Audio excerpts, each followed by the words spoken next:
Welcome to the Banker Lamp. Please enjoy the video. You start by locking the essentials. Confirm broadcasting rights and choose your platform because platforms enforce rules.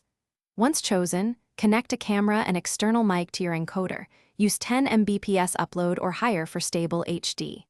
Make sure batteries are full, tripod steady, and framing is 16:9. Test audio levels and monitor latency.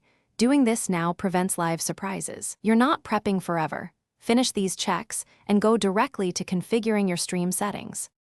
Now you configure the encoder and build scenes so the broadcast looks professional. Set output to 1080p at 30 fps or 720p at 60 fps. Use 4, 500 to 6, 000 kbps bitrate depending on upload.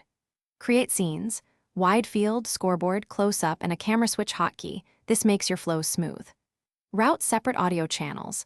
Commentary, ambient crowd, and field mic. Enable monitoring so you hear what viewers hear. Once done, you go live about 10 to 15 minutes before the toss to catch build-up and fix last-minute issues. Monitor CPU, upload bandwidth, and chat for moderation. Switch scenes for wickets, boundaries, and replays. Keep a local backup recording and a secondary ingest key ready because redundancy saves the match. If you see buffering or pixelation, drop bitrate in small steps, restart the encoder, and if needed, switch to the backup stream key. This restores broadcast without losing the audience.